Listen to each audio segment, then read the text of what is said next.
செய்திகள் தொடர்கின்றன. இத்தாலியில் வீதிகளில் சுற்றித் திரிந்த பூனை ஒன்று பல கோடி ரூபாய் மதிப்புள்ள சொத்துக்களுக்கு அதிபதியாகியுள்ளது.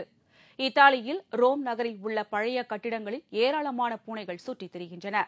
இவற்றில் ஒரு பூனையை அசுந்தா என்பவர் எடுத்து வளர்த்து வந்தார். டோமாசினோ என்று செல்லமாக அழைத்து வந்த அந்த பூனைக்கு அவர் இறக்கும்போது 7 கோடி ரூபாய் பணத்தை எழுதி வைத்துள்ளார். மேலும் ரோம் நகரின் புறநகர் பகுதியில் ஒரு அழகான தோட்டம், 2 அடுக்குமாடி குடியிருப்பு மற்றும் பல வங்கிகளில் பணம் என மேலும் பல கோடி ரூபாய் மதிப்புள்ள சொத்துக்களையும் அந்த பூனையின் உரிமையாளர் எழுதி வைத்து சென்றுள்ளார். கடன் நெருக்கடியில் சிக்கி தவிக்கும் இத்தாலி நாட்டில் கோடிக்கணக்கான சொத்துக்களை ஒருவர் பூனைக்கு எழுதி வைத்துள்ள சம்பவம் ஒரு பெரும் விவாதப் பொருளாக மாறியுள்ளது. இந்த கோட்டீஸ்வர பூனை இத்தாலியில் பல பத்திரிகைகளிலும் தலைப்புச் செய்தியாகி பரவி வருகிறது. சீனாவில் அழகான சிம்பிடியம் மலர்கள் பூத்துக் குலுங்குகின்றன. வசீகரிக்கும் இதழ்களுடன் மஞ்சள், சிவப்பு என்ற பலவிதமான வண்ணங்களில் கண் சிமிட்டும் இந்த பூக்கள் உலகம் முழுவதும் பெரும் வரவேற்பை பெற்றுள்ளன. பூந்தொட்டிகளில் வைத்து வளர்க்கும் கத்தாழை வகை செடியில் மலரும் இந்த கவர்ச்சிமிக்க பூக்களின் மீது மக்கள் மயங்கி மோகமடைந்துள்ளனர். இந்த பருவ காலத்தில் சீனாவில் யுனான் மாகாணத்தில் 20 லட்சம் சிம்போடியம் மலர்கள் வளர்க்கப்பட்டு வருகின்றன. இந்த மலர்களை பார்த்தவுடன் நமது வீட்டிலும் இவற்றை வளர்க்க வாய்ப்பு கிடைக்காதா என்ற ஏக்கம் பலருக்கும் ஏற்படுகிறது. மனதிற்கு அமைதியை தேடிச் செல்பவர்கள் இதுபோன்ற இயற்கையின் கொடைகளைக் கண்டு ரசித்தாலே கவலைகளும் மன இறுக்கமும் பறந்து போகும். சண்டைக்காரர்கள் பொது இடத்தில் சண்டை போட்டு பிறகு சமாதானமாக போகும் நூதன முறை பெரு நாட்டில் கடைபிடிக்கப்படுகிறது. பெரு நாட்டில் நடைபெற்ற பாரம்பரிய திருவிழாவில் கிராம மக்கள் தங்களது எதிரிகளிடம் உள்ள தகராறை தீர்த்துக் கொள்ள ஒருவருக்கொருவர் பொது இடத்தில் குத்துச்சண்டை போட்டனர். தகனாஹொய் எனப்படும் இந்த திருவிழா தகராறை தீர்க்கும் விழாவாக கொண்டாடப்பட்டு வருகிறது.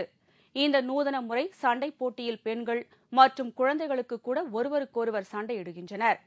ஒருவர் தனது சண்டைக்காரர் மீது ஆத்திரமாக இருந்தால் இந்த திருவிழா வரும் வரை அவர் காத்திருந்து திருவிழாவின் போது தனது எதிரியிடம் குத்துச்சண்டை போட வேண்டும் என்பது அந்நாட்டு மரபாக கருதப்படுகிறது. சண்டை முடிந்ததும் அவர்களுக்கு இடையே இருந்து வந்த தகராறு தீர்ந்து சமாதானம் ஏற்படுகிறது.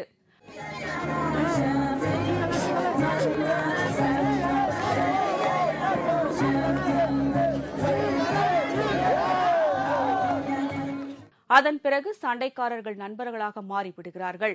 அதன் பிறகு சண்டை சச்சரவு ஏற்படுவதில்லை.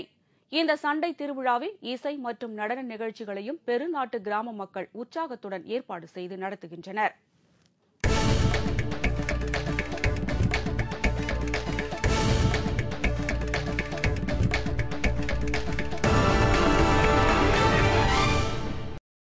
புதுச்சேரியில் தென் மாநில பல்கலைக்கழகங்களுக்கு இடையேயான மகளிர் கிரிக்கெட் போட்டி தொடங்கியது. தமிழ்நாடு, ஆந்திரா உள்ளிட்ட 5 மாநிலங்களைச் சேர்ந்த 24 பல்கலைக்கழக மாணவிகள் இதில் பங்கேற்றுள்ளனர்.